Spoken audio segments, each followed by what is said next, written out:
On ignore où ces images ont été captées et l'identité de l'homme reste inconnue.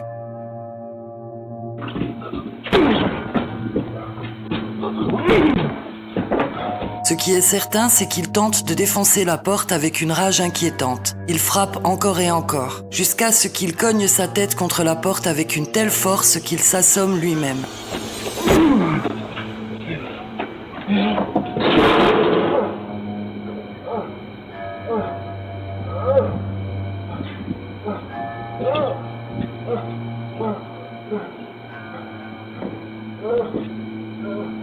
Il s'effondre, inerte, affalé sur la balustrade. Puis, plus rien.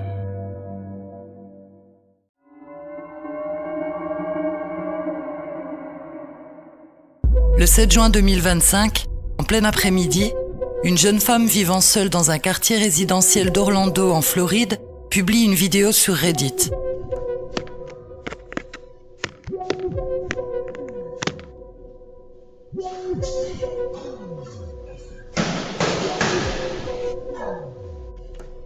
Elle espère que quelqu'un pourra identifier l'homme qui apparaît sur les images capturées par sa caméra de sonnette. La jeune femme affirme l'avoir vu plusieurs fois rôder devant chez elle. Inquiète, elle a signalé les faits aux autorités, mais la réponse de la police s'est limitée à une mise en garde. Restez prudente. Depuis, elle vit dans la peur constante.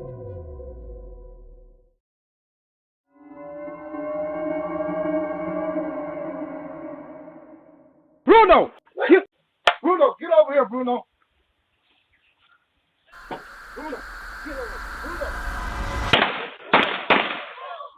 Houston, Texas, 29 mai 2021, dans l'après-midi. Bruno a 6 mois, c'est un jeune boxeur, un chiot plein de vie, curieux, joueur, débordant d'énergie, et parfois un peu têtu. Ce jour-là, tout semblait normal.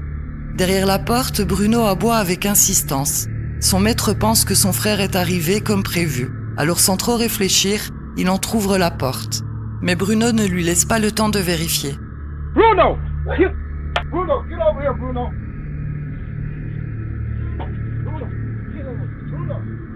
En une fraction de seconde, il se faufile dehors et fonce dans le jardin. Il saute, court dans tous les sens, grisé par la liberté. Son maître l'appelle, en vain. Bruno est ailleurs. Non loin de là, une jeune femme, Angelia Mia Vargas, 24 ans, se promène tranquillement en vélo avec son mari et leur petit garçon de 5 ans. Bruno les aperçoit. Curieux, il trottine vers eux. Il ne grogne pas, il ne court pas, il explore. Mais à peine dépasse-t-il les limites de son jardin que des tirs résonnent, puis des cris. La scène bascule dans l'horreur.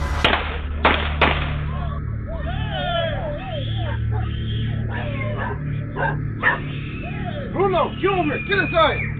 En voyant Bruno approcher, Angelia a sorti un pistolet. Elle a tiré, sur un chiot.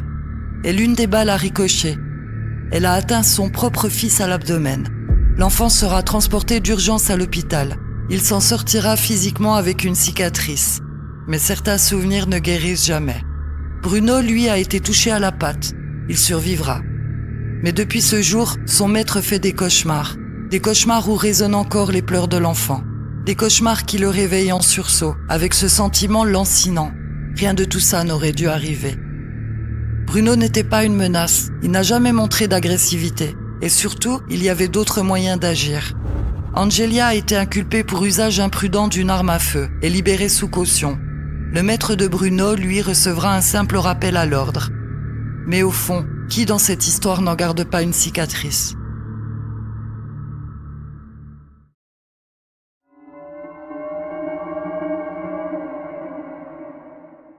Dallas, Texas, 30 novembre 2021.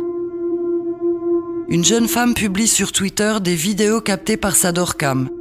Elle alerte la police et la société immobilière. Elle se sent menacée. Sur les images, un homme se tient immobile dans le couloir, face à sa porte. Il reste là, des minutes durant, fixant la caméra. Et chaque soir, la scène se répète, nuit après nuit. On l'entend parfois marmonner, parler seul, mais ses mots sont incompréhensibles.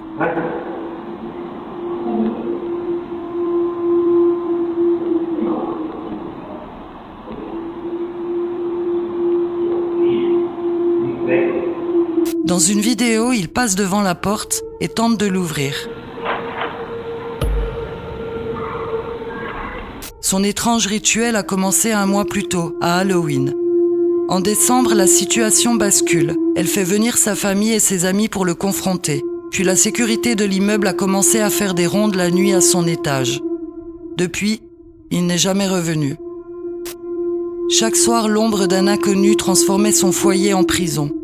Il a fallu 1 mois, l'intervention de ses proches et un tweet devenu viral pour que le cauchemar cesse. Mais qu'en est-il de celles et ceux qui vivent ce type de situation, sans famille, sans amis, sans réseaux sociaux pour les protéger ?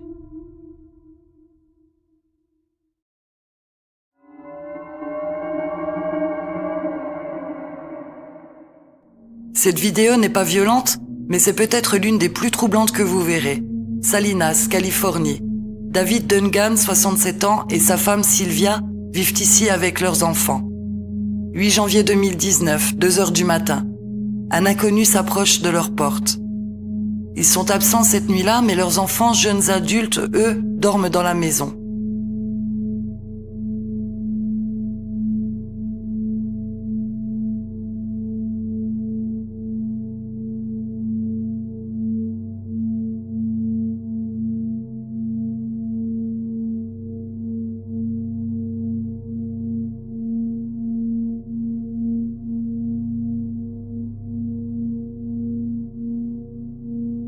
Il semble à l'aise, s'adresse à la caméra, s'assoit tranquillement devant la porte, puis se lève et se met à lécher la sonnette, silencieusement, en jetant des regards à la caméra.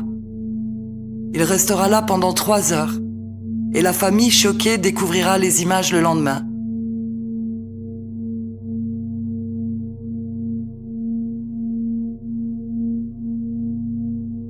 Sylvia partagera cette vidéo sur les réseaux pour prévenir le voisinage, ce qui permettra d'identifier Roberto Daniel Arroyo, 32 ans, déjà connu des autorités, toujours en fuite.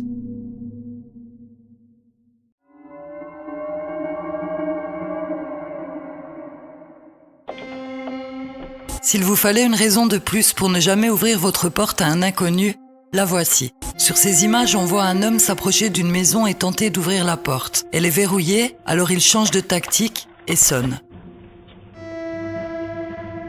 Contre toute attente, l'occupant ouvre.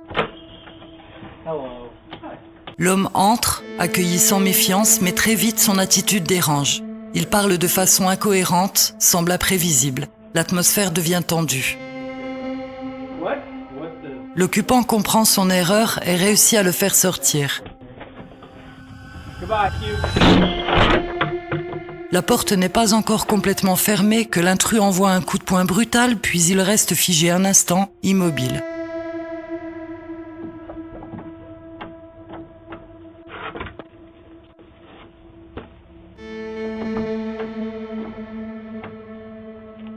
Un moment glaçant qui aurait pu basculer en quelques secondes.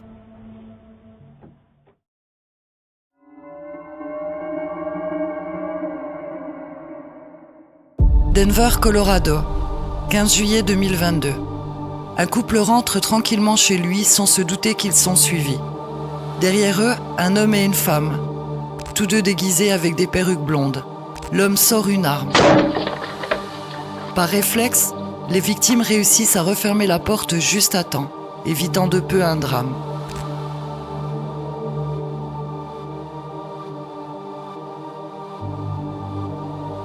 Sur les images, on distingue clairement que l'homme porte un bracelet électronique à la cheville. Un détail glaçant, alors qu'ils rebroussent chemin, les 2 individus éclatent de rire.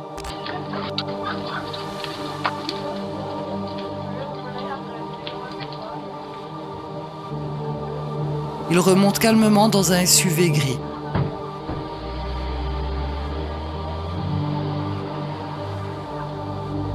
À peine 5 minutes plus tard, à moins d'1 kilomètre de là, ils prennent pour cible un autre homme. Il est en train de charger sa voiture quand ils le braquent toujours armé. Ils lui volent son téléphone et son portefeuille. Quelques jours plus tard, le 20 juillet, l'homme est finalement arrêté. Il s'appelle Ami Zimbui. Il est inculpé pour tentative de vol avec violence et menace aggravée. Sa complice, en revanche, reste non identifiée à ce jour.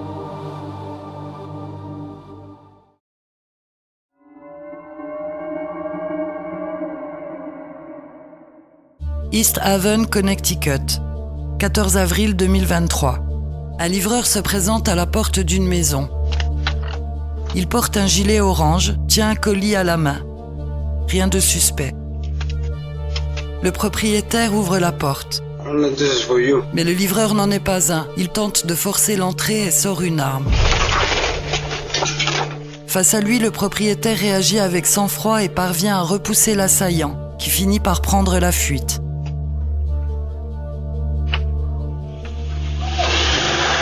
Son visage, clairement visible sur les images, permettra une identification rapide. Il s'appelle Javier Otero, 37 ans. Grâce à un appel à témoins publié par la police d'East Haven, il sera localisé et arrêté. Le véhicule de fuite, retrouvé quelques heures plus tard, appartient à Jean Carrasquillo Torres, 26 ans, dont la participation à la tentative de homejacking sera elle aussi confirmée. L'enquête révélera alors que les deux hommes ne comptaient pas s'arrêter là. Ils planifiaient d'autres cambriolages, dont un à Manchester, dans une maison où vivait une famille avec des enfants. Leur plan, les immobiliser à l'aide de colliers de serrage. Un mois plus tard, la police remonte jusqu'au troisième homme, Juan Rodriguez Rivera, 31 ans, identifié comme le commanditaire de l'opération. Grâce à la vigilance du propriétaire et à l'efficacité de la police, une série de cambriolages a été déjouée avant qu'elle ne cause davantage de victimes.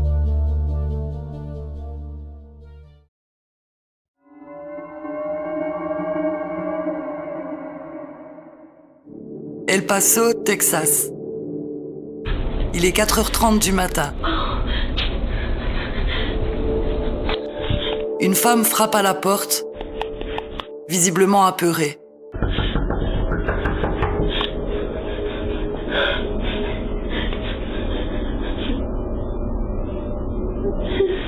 On dirait qu'elle fuit quelque chose ou quelqu'un.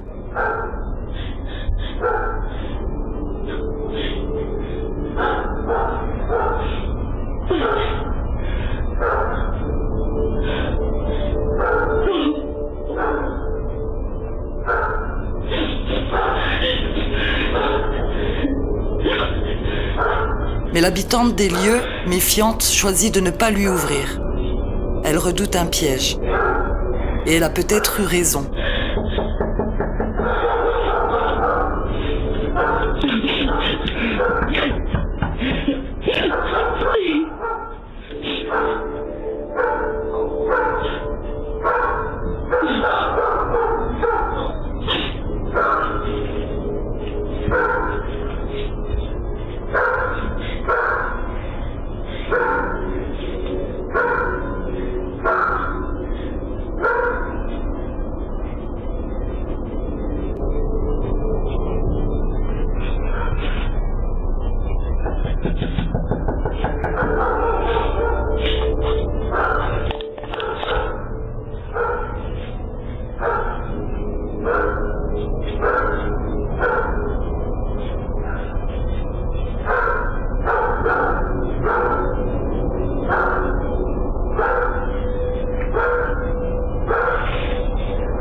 Le comportement de cette inconnue intrigue. Elle se cache lorsqu'une voiture de police passe, puis, voyant que personne ne répond, elle se dirige vers un véhicule qui s'approche. Un véhicule qui pourrait très bien appartenir à des complices. Sur Reddit, plusieurs utilisateurs pensent avoir identifié cette femme. Il s'agirait de Krista Nicole Cordo, une femme arrêtée peu de temps après pour cambriolage. On ne saura sans doute jamais quelles étaient ses véritables intentions. Était-elle réellement en détresse ou jouait-elle un rôle? Une chose est sûre, en ne lui ouvrant pas, l'habitante a peut-être évité le pire.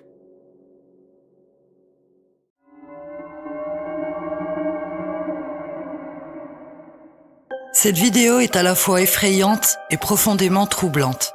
Novembre 2019, Harriet Creek Ranch, Texas. Il fait nuit noire.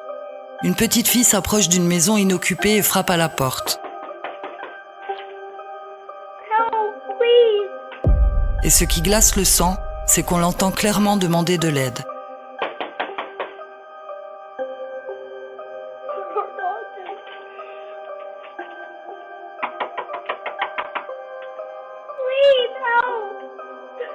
À la façon dont elle jette sans cesse des regards derrière elle, beaucoup pensent qu'elle tente d'échapper à quelqu'un. Mais certains imaginent un tout autre scénario. Et si cette petite fille n'était qu'un appât? Certains vont même jusqu'à affirmer apercevoir une silhouette tapie à gauche de l'écran. Mais l'image est trop floue, trop compressée. Il pourrait s'agir d'un simple reflet. Ce genre de vidéo fait écho à la première vidéo d'Orcam que j'ai publiée sur cette chaîne et pose toujours le même dilemme. Ouvrir la porte au risque de se mettre en danger? Ou ne pas l'ouvrir et vivre avec l'idée qu'on a peut-être abandonné quelqu'un en détresse?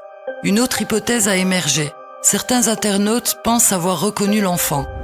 Elle ressemblerait étrangement à Serenity June Denard, une fillette de 9 ans portée disparue depuis février 2019 après s'être enfuie d'un centre thérapeutique dans le Dakota du Sud.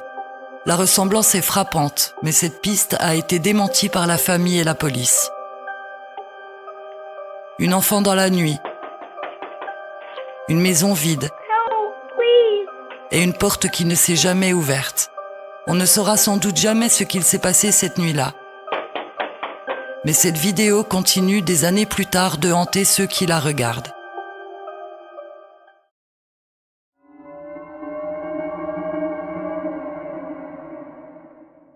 « 1er octobre 2022, le lieu reste inconnu. Très peu d'informations circulent sur cette vidéo, mais ce que l'on y voit suffit à faire froid dans le dos. Une raison de plus de verrouiller sa porte et de ne pas ouvrir à n'importe qui. Un homme s'avance vers la porte d'un appartement. Il tente de l'ouvrir discrètement, sans succès. Alors il frappe et annonce d'une voix assurée « Police !»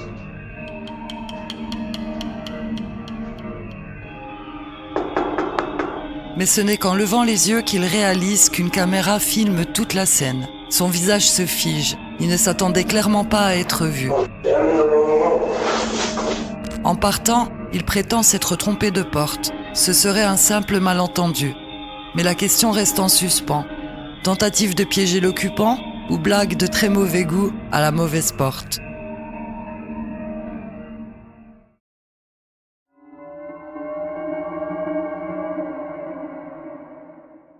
Orlando, Floride, 2023. Une vidéo publiée sur Reddit montre une scène glaçante. Un homme, filmé de nuit, se penche longuement vers une fenêtre pour observer à l'intérieur de la maison. Le titre indique que la fenêtre est celle de la chambre d'une fillette de 6 ans. Aucune information n'a été confirmée à ce jour concernant son identité, ni même l'authenticité de la vidéo. Mais ce qu'elle évoque, c'est un problème bien réel, celui des peeping toms, ces voyeurs qui, tapis dans l'ombre, guettent à travers les vitres et profitent de la vulnérabilité des autres pour assouvir leur curiosité malsaine. Une scène brève, mais qui résume à elle seule une peur universelle, celle d'être observé chez soi, là où l'on se croit à l'abri.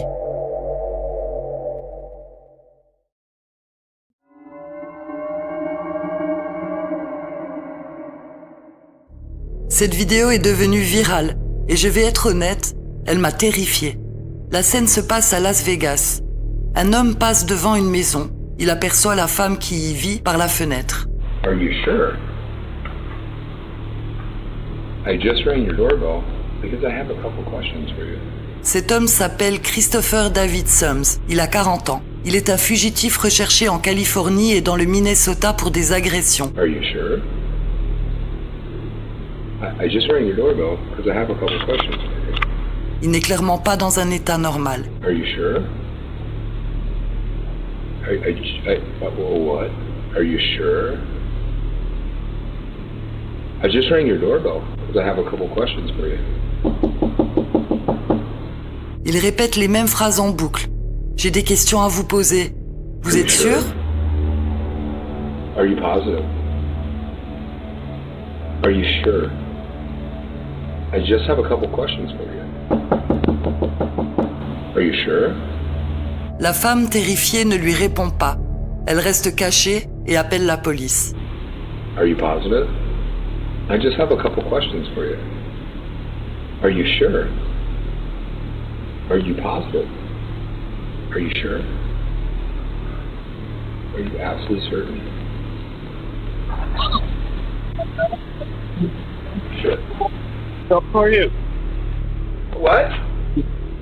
Alors qu'il commence à s'éloigner, le mari, depuis son lieu de travail, s'adresse à lui via la sonnette vidéo. Yeah? Are you sure? Who are you? Hey, I just had a couple questions. I just wanted to ask you about AB fuel. Yeah, can you hear me?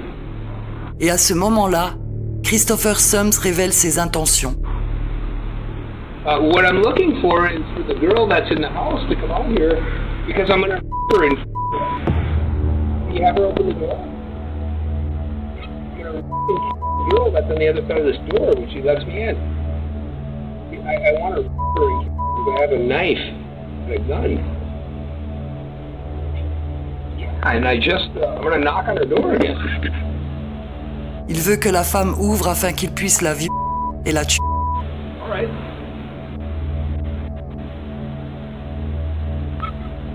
Are you sure? No idea. What? Puis soudainement, il s'éloigne. Lentement. Comme s'il ne savait même plus où il allait.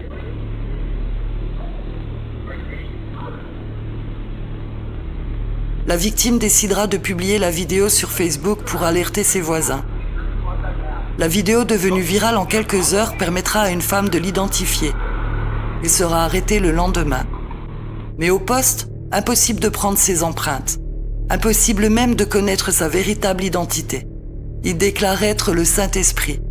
Les autorités l'incarcèrent donc sous le nom de John Doe, un pseudonyme utilisé pour les personnes non identifiées. Le 20 août 2021, le tribunal le jugera inapte à comparaître et le 22, une expertise psychiatrique sera ordonnée. Christopher Sums a probablement perdu pied depuis longtemps, mais on ignore encore ce qui l'a conduit à frapper à la porte de cette maison pour y proférer des menaces. Était-ce la drogue, une maladie mentale? Et surtout, qu'aurait-il fait si la femme lui avait ouvert la porte? Serait-il passé à l'acte?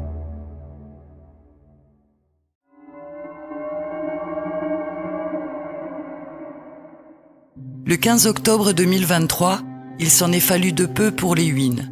Ce couple de personnes âgées venait de rentrer chez lui à Kent, dans l'État de Washington, après une soirée au casino. Il est environ 1h du matin. Sur les images capturées par leur caméra de sonnette, on voit le mari entrer le premier.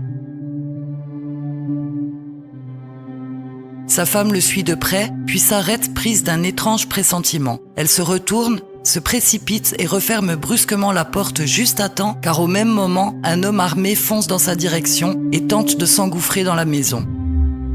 Frustré, l'intrus repère la caméra et tente de la détruire à coups de crosse. À cet instant, on peut voir un deuxième homme s'approcher.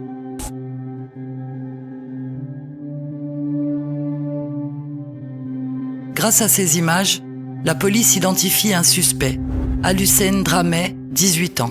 Son véhicule, une Toyota volée quelques jours plus tôt lors d'un carjacking à Tacoma, est retrouvé sur un terrain vague.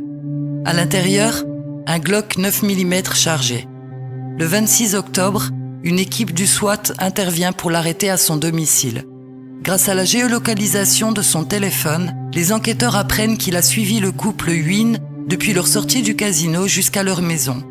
Les caméras de surveillance du parking du casino confirment cette filature. Déjà impliqué dans des vols de voitures, Al-Hussein avait participé dès le lendemain de cette intrusion ratée à un cambriolage violent. Son arrestation met fin à une escalade dans le crime qui, on le découvrira plus tard, s'était conclue par le meurtre d'un homme lors d'un carjacking la veille de son arrestation. Le 27 octobre, Alucen Drameh est formellement mis en examen pour tentative de cambriolage et cambriolage avec séquestration. Le juge fixe sa caution à $1 million. Il devait comparaître le 2 juin 2025. À l'heure où nous enregistrons cette vidéo, nous ne savons pas encore quelle sera sa condamnation. En à peine quelques jours, un homme de 18 ans a laissé derrière lui une traînée de peur, de violence et de sang.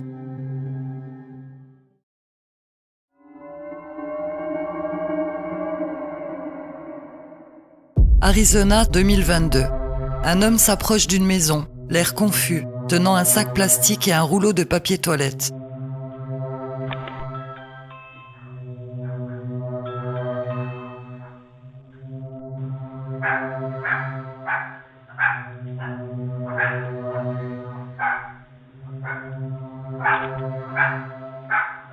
Son comportement étrange laisse penser qu'il est sous l'emprise d'une dure, peut-être de la tamine. Lorsqu'il s'approche de la caméra, on peut clairement voir ses pupilles dilatées.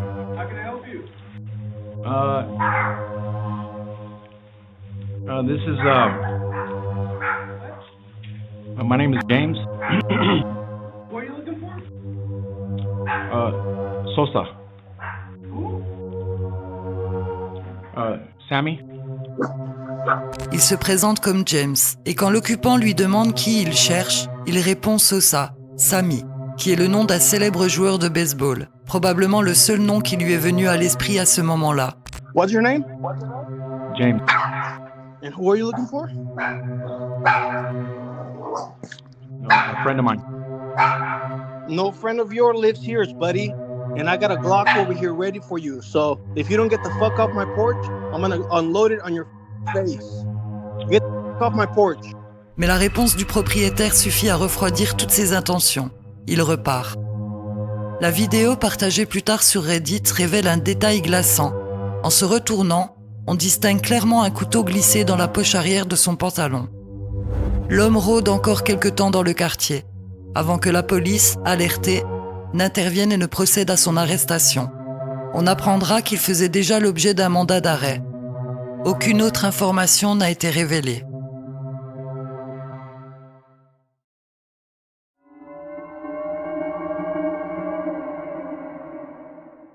Avril 2023. Le lieu est inconnu, mais quel que soit l'endroit, cette vidéo est un rappel qu'il faut toujours être conscient de son environnement. Une femme rentre chez elle, son bébé dans les bras. L'enfant semble observer quelque chose au loin. Elle ne le sait pas encore, mais quelqu'un la suit.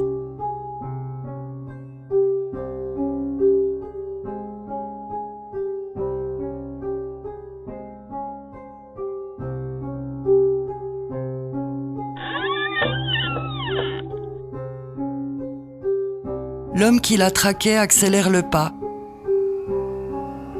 et tente de s'introduire dans la maison.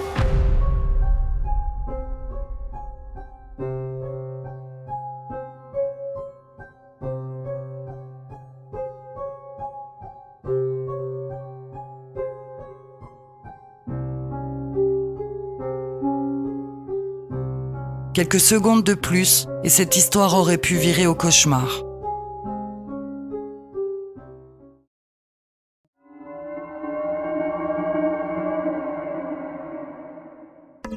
Portland, 23h30. Un homme surgit dans la nuit et s'approche d'une maison. Il hurle, il semble en transe ou complètement paniqué. Oh, thank you so much. Please tell me you're awake. Please tell me you're awake. Otherwise, let's think that this house might actually be mine. Please, because they stole me from the hospital. Come here. I swear. I swear. Ses paroles sont incohérentes. Il jure, il supplie, il répète que cette maison est la sienne. I swear. I swear. Ah. Ah. Ah. Ah. Ah. Ah. Ah. Ah. Sa gestuelle saccadée, ses cris incontrôlés, tout laisse penser à un état second. Drogue, délire psychotique ou les deux. Il semble au bord de l'explosion.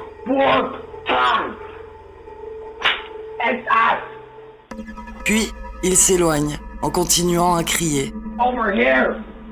Oh, fuck, God damn it. Oh, fucking hate it. That's right there.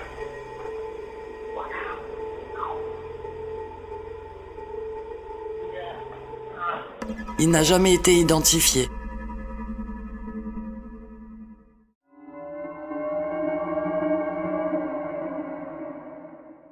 Dimanche 26 février 2023, 19h30. Harlesden, nord-ouest de Londres. Sur Minet Avenue, un jeune homme de 22 ans, Gulvali Stanexay, circule à vélo. Sur la même avenue, une femme de 23 ans, Aisha Waris, rentre seule chez elle. Gulvali l'aperçoit, sans raison apparente, Il change brusquement de direction et se met à la poursuivre. Aïcha tente de fuir, mais il la percute violemment avec son vélo. Elle parvient à se relever et court jusqu'au jardin d'une maison proche. Mais Gulvali la rattrape et la roue de coups. Le propriétaire de la maison, Richard Jarman, entend les cris et ouvre sa porte juste à temps pour la mettre à l'abri. Aïcha est traumatisée mais en vie. Gulvali n'en a pas terminé.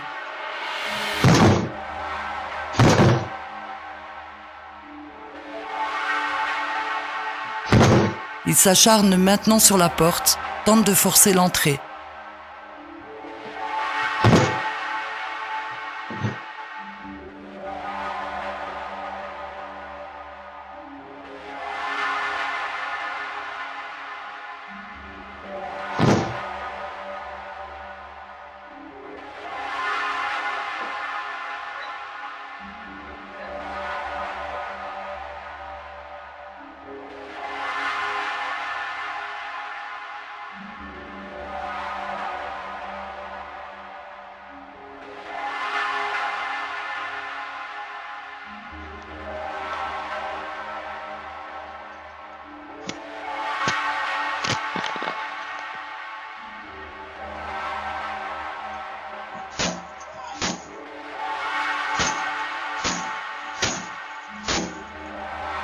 Il finit par abandonner et reporte sa rage sur un véhicule qu'il vandalise.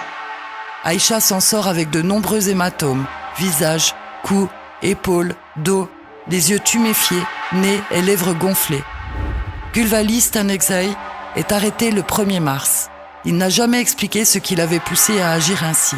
Il a plaidé coupable et présenté des excuses par la voix de son avocat. Il a été condamné à 3 ans et 1 mois de prison, dont 24 semaines pour avoir violé un précédent sursis lié à une agression remontant à décembre. Une violence gratuite, incompréhensible.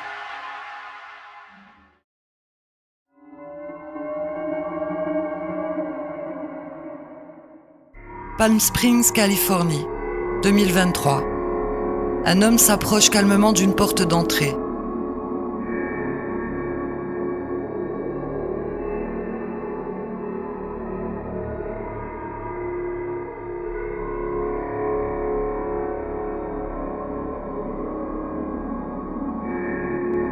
Il frappe, tente de l'ouvrir.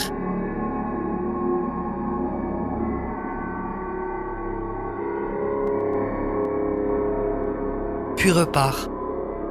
Rien de vraiment inquiétant à première vue. Juste un rappel utile. Pensez toujours à verrouiller vos portes. Mais maintenant, écoutons la scène avec le son.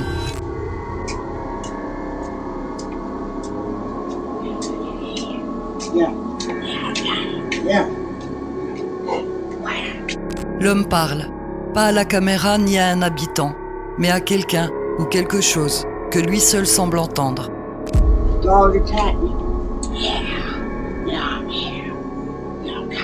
Il change de voix, alterne les tons, comme s'il répondait à un interlocuteur invisible.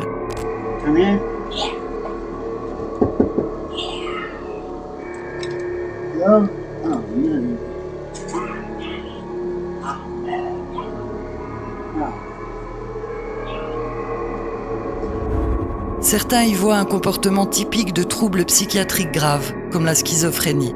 Les voix ne résonnent pas dans sa tête, il les incarne. Sur Reddit, les hypothèses fusent. Il tient un billet de $20 à la main. Peut-être cherchait-il son dealer et s'est simplement trompé d'adresse. D'autres remarquent son pantalon, semblable à ceux fournis à l'hôpital. Aurait-il récemment quitté un établissement psychiatrique ? Une scène aussi énigmatique qu'inquiétante. Parce que parfois le plus effrayant, c'est ce qu'on ne comprendra jamais. Ce qu'il fait et ce qu'on ne voit pas de ce qu'il entend, lui, dans sa tête. Et que se serait-il passé s'il avait pu entrer ?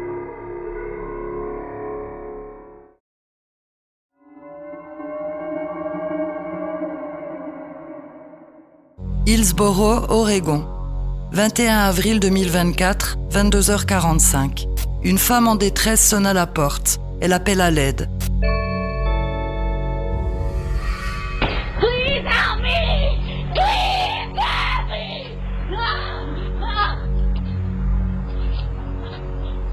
On pense d'abord à une mise en scène, comme dans certaines vidéos que nous avons déjà vues. Mais cette fois, ce n'est pas un leurre. On la voit se faire enlever par un homme, et cet homme, elle le connaît. C'est son mari, Marc-Anthony Fredrickson, 36 ans. Heureusement, la victime sera retrouvée saine et sauve. Fredrickson sera arrêté 2 jours plus tard et inculpé pour kidnapping, coercition et harcèlement. Il sortira sous caution et sera assigné à domicile avec un bracelet électronique.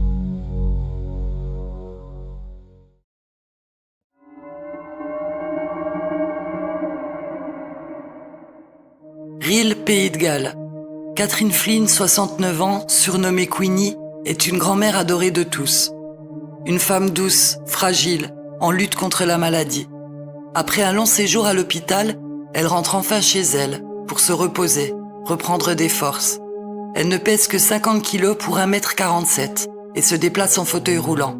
Mais quelques jours plus tard, le 24 octobre 2024, l'impensable va se produire.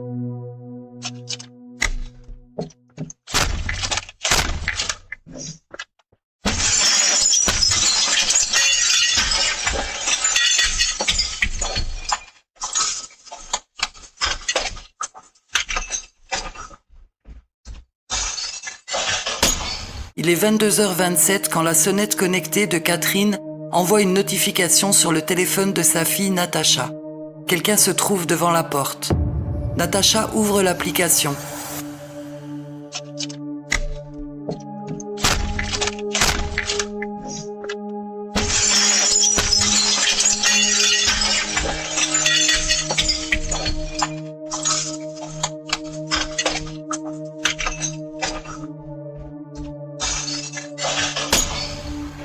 À peine 2 minutes plus tard, il ressort en courant.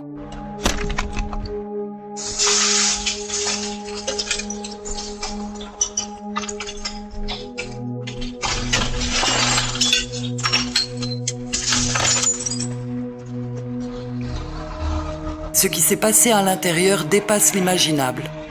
L'homme a arraché Catherine de son lit.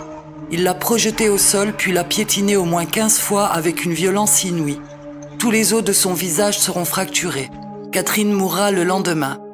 Le médecin légiste dira que ses blessures ressemblaient à celles subies lors de collisions à grande vitesse. Elle n'avait aucune chance de survivre. Sa fille Natacha a tout entendu. Elle restera marquée à jamais. L'auteur de ce meurtre bestial s'appelle Dean Mears, 34 ans. C'est un revendeur de drogue, un consommateur déjà condamné par le passé. Après l'attaque, il retourne chez des amis. Il enlève son pantalon et ses sous-vêtements et ressort dans la rue à demi-nu, couvert de sang. Il entre par effraction dans plusieurs maisons du quartier. 2 témoins déclarent s'être retrouvés face à lui. L'un d'eux devra livrer une lutte acharnée pour le faire fuir. Il sera arrêté à 3h du matin alors qu'il s'était réfugié chez sa grand-mère. Dean Mears a avoué l'homicide, mais il dit ne pas se rappeler les événements et ni avoir eu l'intention de blesser quelqu'un. Il plaide l'altération du discernement, affirmant souffrir de stress post-traumatique suite à une agression en prison.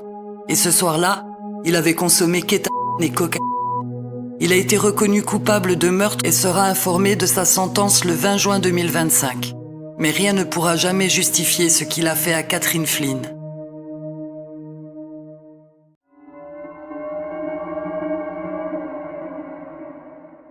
Les caméras de sonnette deviennent parfois, à leur insu, des témoins silencieux de drames qui frappent en plein cœur de leur quartier. C'est le cas dans cette vidéo filmée dans la nuit du 7 juillet 2025 à Philadelphie, dans le quartier de Grace Ferry. Il est environ 1h du matin. Le week-end du 4 juillet touche à sa fin, mais dans tout le pays, les célébrations continuent.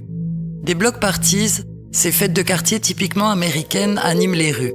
On se rassemble autour d'un barbecue, on partage un moment avec ses voisins, on rit, on danse, on vit. Mais parfois, l'euphorie bascule en quelques secondes.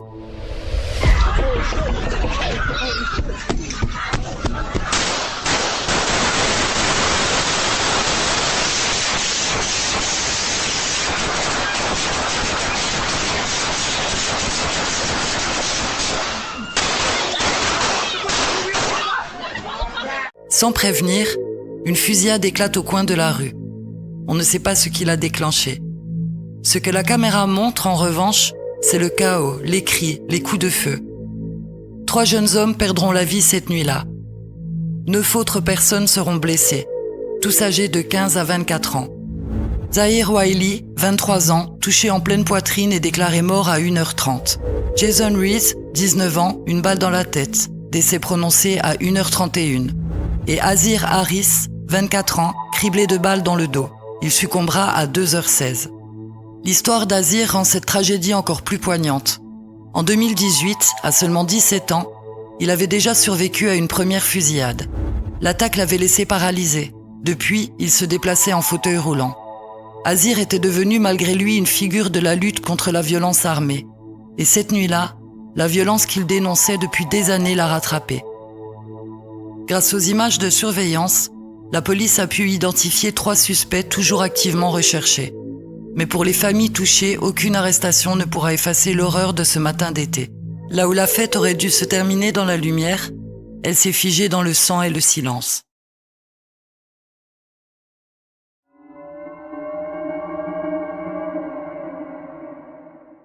Lake Worth, Floride, 24 janvier 2019, 6 heures du matin.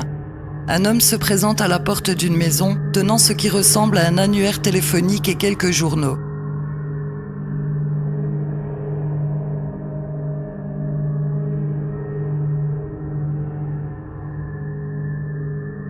Il s'approche plusieurs fois de la caméra et, de façon troublante, la lèche à plusieurs reprises, puis montre une page dans l'annuaire. Le propriétaire dormait lorsqu'il a reçu une notification de mouvement à sa porte. Selon lui, cet homme vivait autrefois dans le quartier, mais est désormais sans domicile fixe et souffre de troubles mentaux. Il est bien connu des services de police locaux.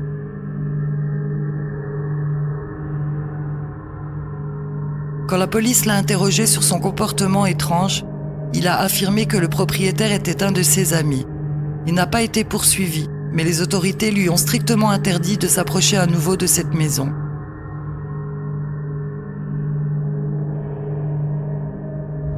Cet incident a eu lieu à peine quelques semaines après la vidéo que vous avez vue dans ma première compilation d'Orcam.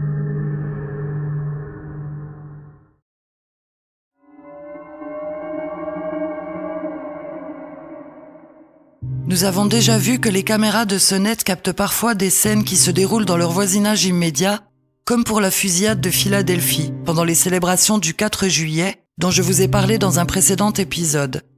Philadelphie, le 15 juin 2022. Il est 23h15. Une doorcam filme 3 femmes marchant dans la rue. Un homme s'approche.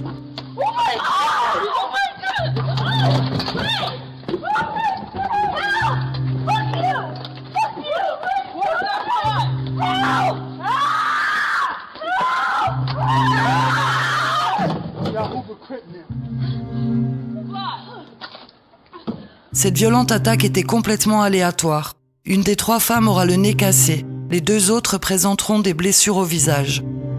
L'agresseur, c'est Malcolm White, 36 ans, originaire de Brooklyn, New York. Il est récemment sorti de prison après 12 ans derrière les barreaux pour trafic de drogue et agression. Il est en probation au moment des faits. 20 minutes après ce premier déchaînement de violence, il s'en prend à une autre femme, Noël Licori, alors qu'elle attendait son petit ami. Il l'attaque de la même manière, par surprise, avec acharnement, et elle perd connaissance. Le lendemain, 7h30, il récidive. Il suit une femme depuis sa descente du bus jusqu'au hall d'entrée de son travail, et l'agresse physiquement et sexuellement. À 10h, il attaque une autre femme alors qu'elle arrive dans le parking de l'entreprise pour laquelle elle travaille. Il la sort de sa voiture par les cheveux, la frappe et l'étrangle jusqu'à ce qu'elle perde connaissance. Malcolm White est finalement repéré par la police alors qu'il tente de se cacher dans une zone boisée. Il est immédiatement arrêté, placé en garde à vue et inculpé pour agression. Le 14 mars 2025, il est condamné à 3 à 6 ans de prison. Cette peine ne couvre qu'une partie de ses crimes. Les autres agressions n'ont pas encore été jugées. Cette nuit-là, la caméra de Sonnette a capté un fragment d'une expédition punitive. La violence aveugle d'un homme contre toutes les femmes qui ont croisé sa route.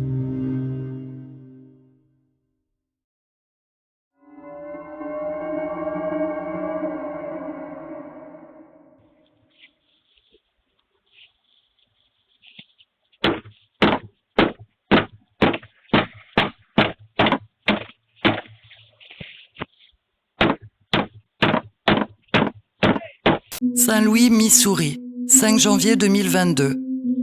Fatima Suarez est chez elle avec son père et sa petite sœur de 4 ans lorsqu'une femme sonne à la porte. Cette femme, c'est Judgy Klein, 55 ans.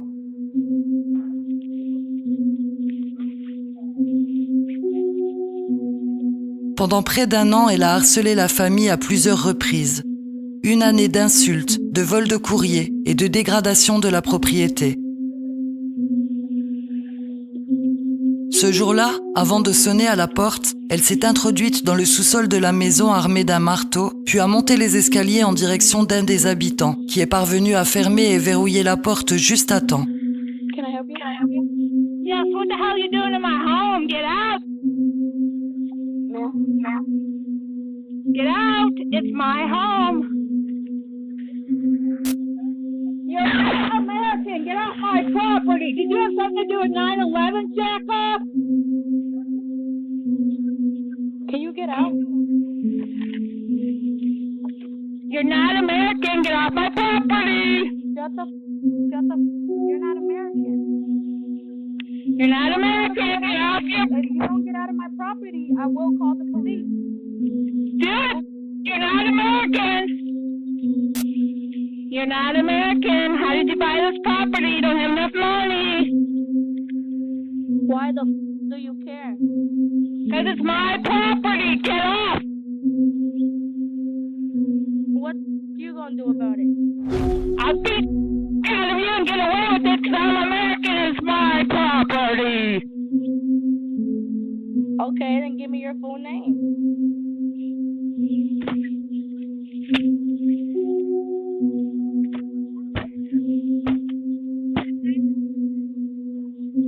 Go show me some illegal paperwork, because I know you didn't buy this house. You don't have enough money.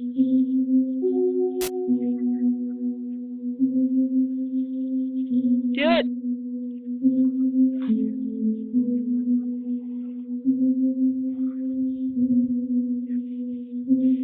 American citizen angry at you.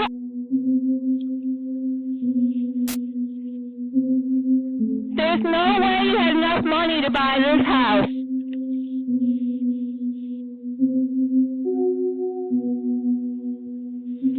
In your home. In your home, baby. I'll be right in.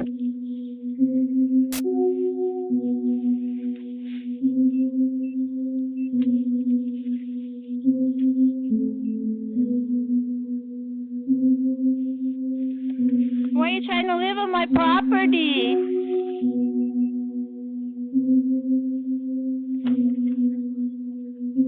Who's your guardian? How'd you get into America? Through Arizona or St. Louis University? American citizen property owner. American citizen property owner. It's my property. What are you doing on it?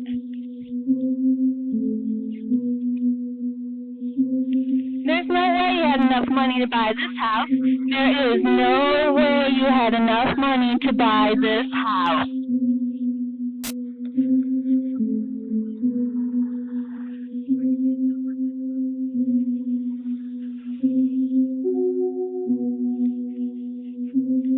You can't afford this property. You don't have enough money to buy this property. You don't have enough American dollars to buy this property.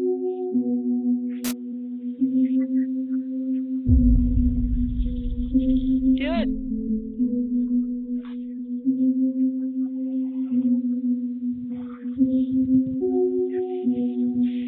American citizen angry at you. Elle aurait autrefois vécu dans cette maison et croyait à tort que sa famille y résidait encore. Elle sera inculpée pour effraction, dégradation de biens et usage illégal d'une arme. Le juge la condamnera à 5 ans de probation avec obligation de rester dans l'établissement de soins où elle réside. Elle aura pour obligation de suivre un traitement psychiatrique. Elle ne devra avoir aucun contact avec la famille et à interdiction de s'approcher de la maison. Si la peine a été allégée, c'est parce que Judge Klein a accepté un plea deal, ou en français, un accord de plaidoyer. C'est un accord conclu entre le procureur et la personne accusée, par lequel cette dernière plaide coupable d'une infraction moins grave ou admet certaines charges, en échange de réduction de peines alternatives ou d'un abandon partiel des accusations. Autrement dit, au lieu de passer par un procès complet, l'accusé accepte de coopérer pour obtenir une sanction moins sévère.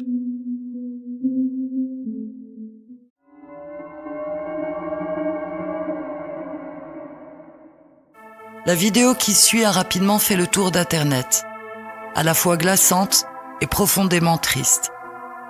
Quelque part sur la côte est des États-Unis, dans la nuit, une vieille dame s'approche de la porte d'une maison, un couteau à la main. Elle ne sonne pas, elle reste simplement là, le regard vide, les gestes lents, comme si quelque chose se jouait en elle. Une lutte intérieure, une confusion que l'on devine sans pouvoir l'expliquer. Personne ne sait ce qu'elle cherchait ni combien de temps elle est restée là. Mais beaucoup pensent, à partir de leurs propres expériences, qu'elle souffrait sans doute de démence. Un trouble qui désoriente, altère le jugement, mais qui parfois peut aussi engendrer des comportements imprévisibles. Et cette ambivalence rend la scène encore plus troublante. Une silhouette fragile dans l'obscurité, mais une inconnue au seuil de votre porte. Une question revient alors, inévitable. Auriez-vous ouvert cette porte ?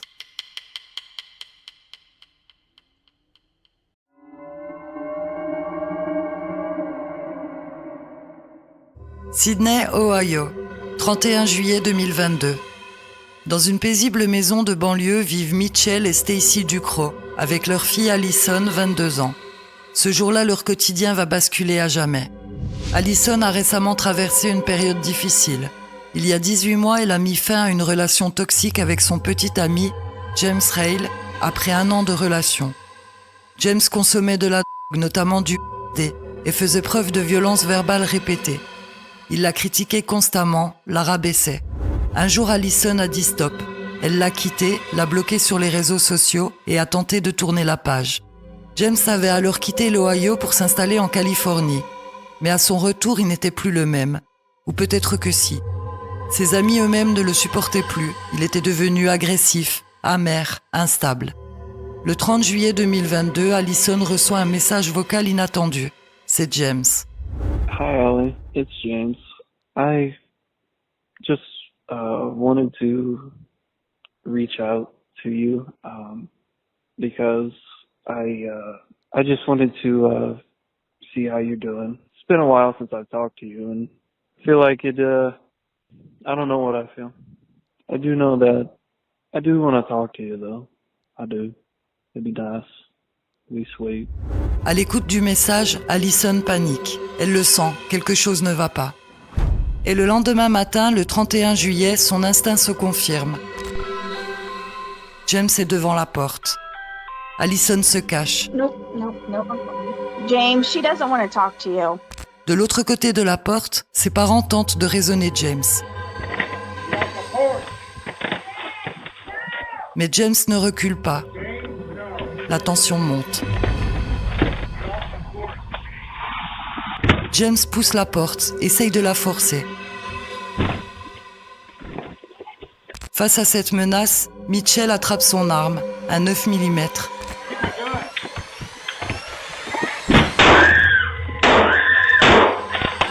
Mitchell tire 3 balles à travers la partie vitrée de la porte.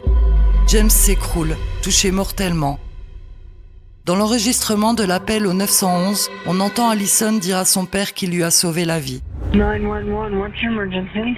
There's some guy on my front porch, and he won't leave, and he's got his hands behind his back, and he won't answer me on the ring. So he left me a voicemail.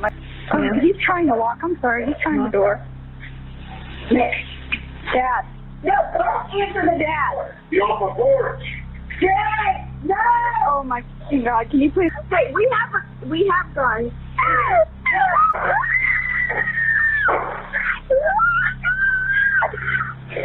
Do you know who it is? Yes, yeah, he's an ex-boyfriend of mine. Dad, you're the best dad ever. You just saved my life.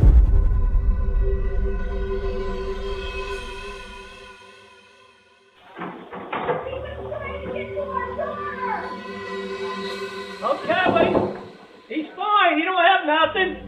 He don't have no gun. He don't have no gun.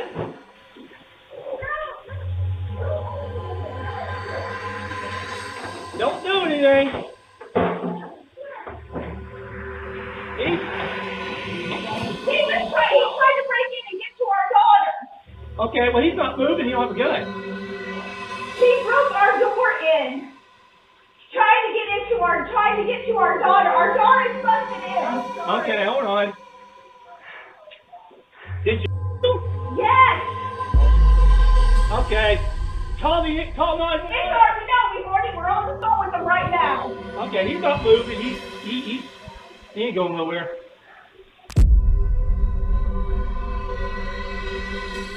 Who's got the gun? Huh? Who's got the gun? He's going Who has the gun? The people inside here, this guy here was trying to break in their house. Where's the guy with the gun? Inside the house, he's the homeowner. The guy tried to break in the house. Okay. And the guy was just basically protect himself.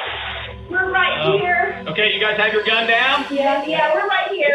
This guy just... Quelques semaines plus tard, un grand jury est appelé à statuer sur les faits. Le verdict tombe, 8 voix contre 1 en faveur de l'abandon des charges. Le jury invoque la loi de l'Ohio dite Stand Your Ground, qui permet à un individu d'utiliser la force létale s'il se sent menacé chez lui. L'histoire, elle, continue de diviser l'opinion. Ce jour-là, Mitchell Ducrot a protégé sa fille, mais ce geste, bien que légal, soulève toujours des questions. Entre légitime défense et drame évitable, entre nécessité et excès, la ligne reste pour beaucoup aussi fragile que cette porte brisée. Rapide focus sur le concept de légitime défense, car c'est quelque chose qu'on aborde souvent dans les commentaires. Aux États-Unis, certaines lois permettent aux citoyens d'utiliser la force létale, y compris avec une arme à feu, pour se défendre, même sans tenter de fuir. Il existe 2 concepts clés. La Castle Doctrine, littéralement la loi du château, stipule que votre domicile est inviolable. Si quelqu'un tente d'entrer chez vous de force, vous avez le droit de riposter violemment, voire mortellement, sans obligation de fuir ni d'appeler la police d'abord. Et puis, il y a la loi Stand Your Ground, tenez votre position. Cette loi va encore plus loin. Elle autorise une personne à se défendre n'importe où tant qu'elle se trouve dans un lieu où elle a légalement le droit d'être, ce qui inclut les lieux publics. Si vous vous sentez menacé, vous pouvez utiliser la force, y compris létale, sans avoir à battre en retraite. Ces lois existent dans plusieurs États américains, comme la Floride, le Texas ou encore l'Ohio. En France, c'est totalement différent. Le droit à la légitime défense est strictement encadré. Pas d'obligation légale de fuir, mais si le conflit pouvait être évité, les juges peuvent considérer que l'usage de la force n'était pas justifié. En gros, la menace doit être réelle, immédiate et la riposte nécessaire et proportionnée. L'usage de la force doit être l'ultime recours. Tuer quelqu'un chez soi n'est pas automatiquement considéré comme de la légitime défense. C'est au juge d'en décider. Donc ce qui est légal dans certains États américains ne le serait jamais en France. D'où les débats et parfois l'incompréhension quand des cas comme celui de Mitchell Ducrot font le tour du monde.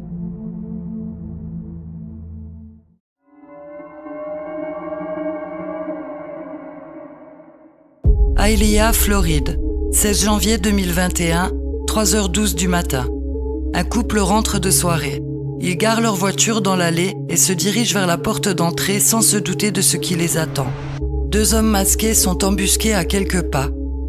L'un surgit et pointe son arme sur la tête de l'homme. L'autre braque son arme sur la femme, la saisit par les cheveux et la jette au sol. Les victimes sont frappées à plusieurs reprises à la tête à coups de crosse.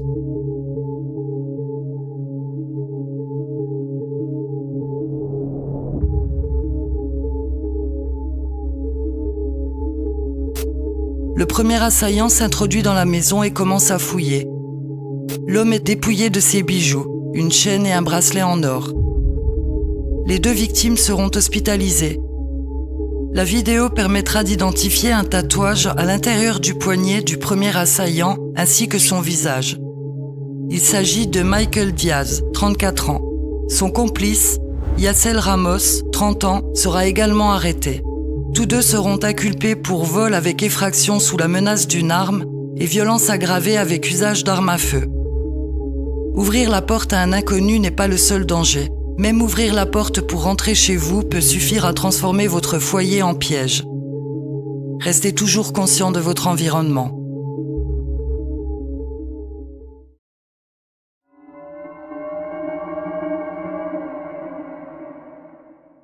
Upminster, à l'est de Londres. 1er mai 2020, il est 21h30. En plein Covid, un livreur sonne à la porte de la famille Hawkins.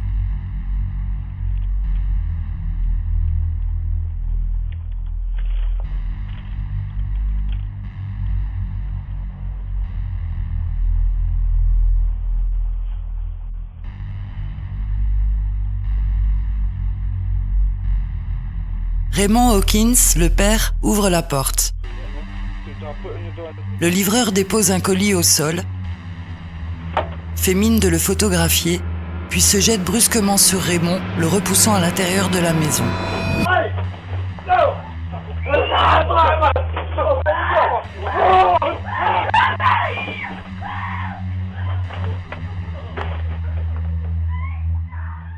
Trois complices surgissent de leur cachette en retrait et pénètrent à leur tour dans le domicile. À l'intérieur se trouve Laura, la mère de famille, ainsi que les 2 enfants du couple, un garçon de 11 ans et une fillette de 9 ans. L'un des agresseurs plaque un couteau sous la gorge de Laura et la force à monter à l'étage pour fouiller à la recherche de bijoux et d'argent. Dans l'entrée, Raymond est frappé violemment et s'effondre la tête en sang. Il reprend cependant rapidement connaissance. À l'étage, la petite fille, réfugiée dans sa chambre, se cache sous son lit. Pendant ce temps, un autre assaillant s'en prend au garçon qui jouait à la console dans le salon. Lui aussi se retrouve avec une lame appuyée contre la gorge.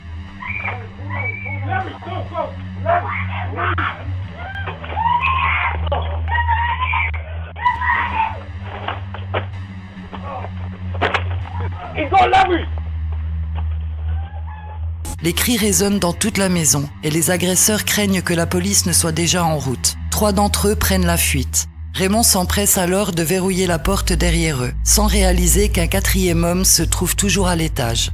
Sur la vidéo, on distingue le faux livreur revenir sur ses pas, tenter d'ouvrir la porte et prévenir ses complices qu'un des leurs est encore à l'intérieur. Mais il l'abandonne. Raymond monte précipitamment les escaliers pour secourir sa femme et tombe nez à nez avec le dernier assaillant. Un fusil gît au sol. Raymond s'en empare et une lutte s'engage.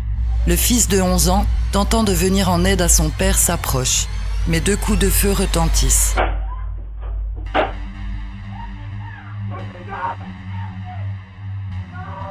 L'enfant est atteint à l'épaule, gravement blessé. C'est alors la panique totale. Raymond se précipite hors de la maison pour appeler de l'aide.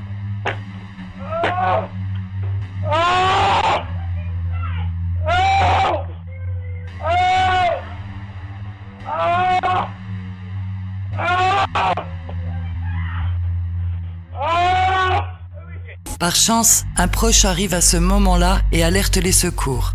Sur les images, impossible de savoir par où s'est enfui le 4e agresseur.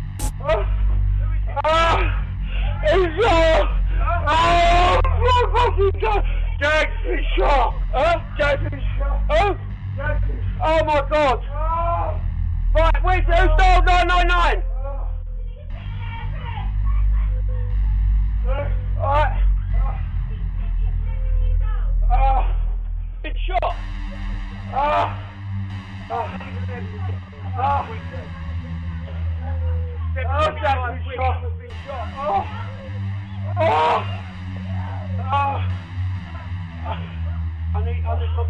My friend shot 710 drive up me.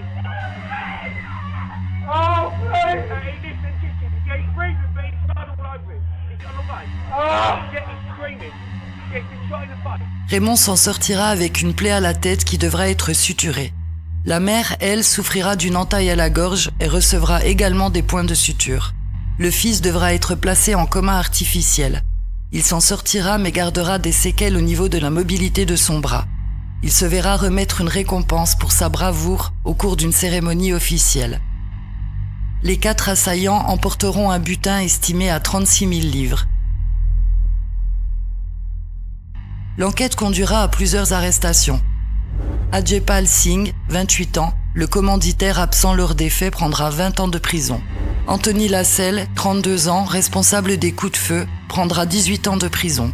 Christopher Sergeant, 27 ans, le faux livreur, prendra 15 ans de prison.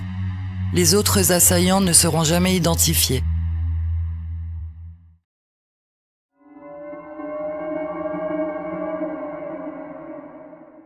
Halloween, le moment de l'année où tout le monde joue à se faire peur.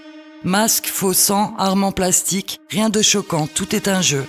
Quand quelqu'un sonne à la porte déguisée, on ouvre. Mais à Alexandria, en Virginie, cette famille n'avait pas envie de rire. Le 14 octobre 2025, à 21h45, 3 individus masqués s'approchent de leur maison. Ils sonnent. Shayla, qui se trouve à l'intérieur avec sa mère et son petit frère, leur souhaite un joyeux Halloween. Lorsqu'elle demande qui est là, les individus lui répondent « Worst nightmare.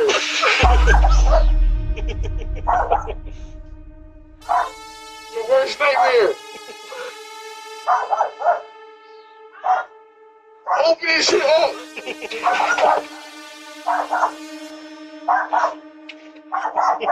Mais quelque chose ne va pas. Il reste là, immobile, observant la porte. It's your worst nightmare.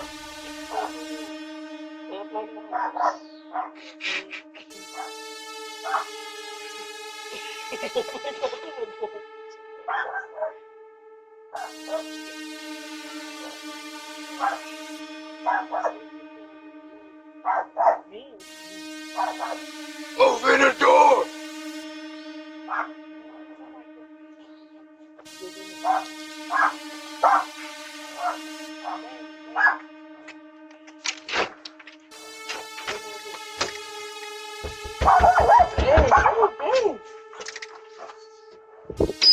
Puis il recommence. Il frappe, sonne, tente même d'ouvrir.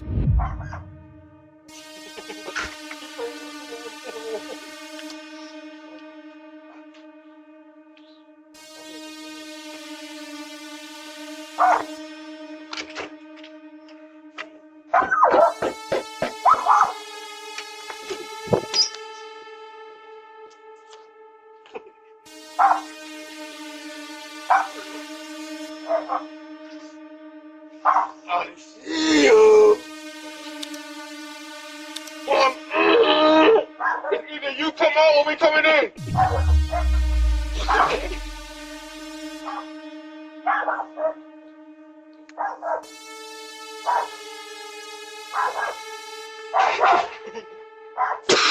They banging their shit.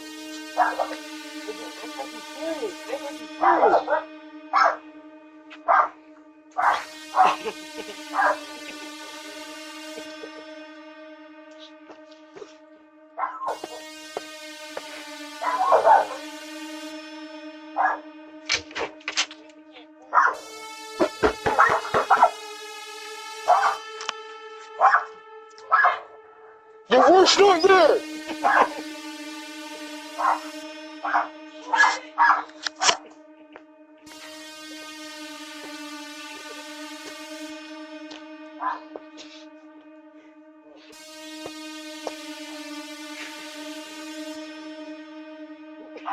See?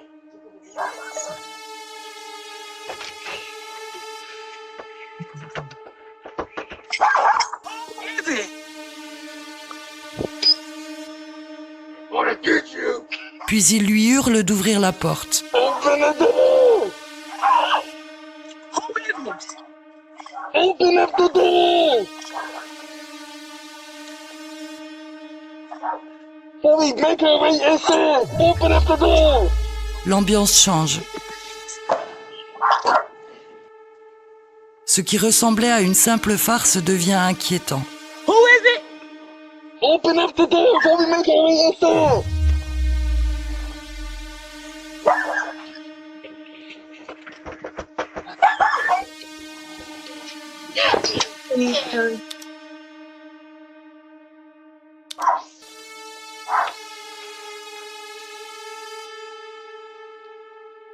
Les silhouettes contournent la maison, frappent à une fenêtre, La peur est totale.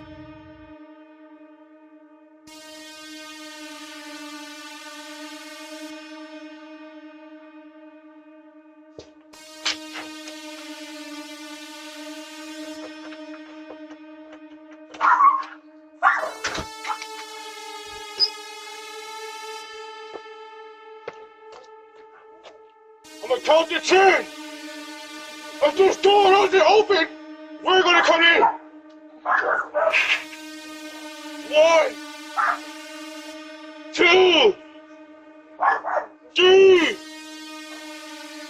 3, 4, 5, 6, 7.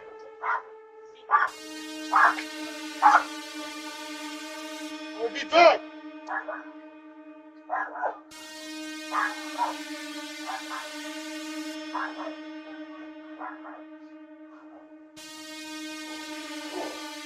L'occupante appelle son frère puis le 911.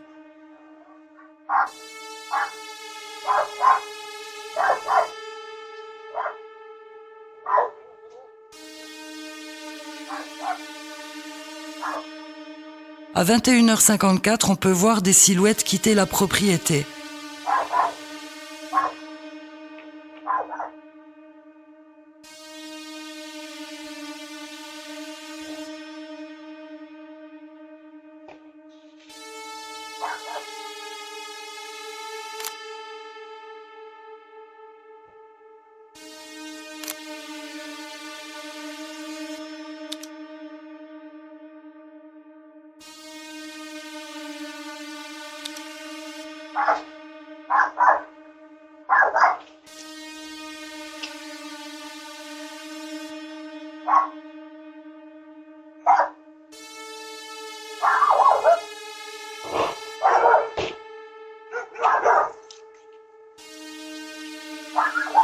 Au bout de quelques minutes, le frère arrive, une arme à la main, hurlant aux intrus de quitter la propriété, mais ils ont déjà pris la fuite.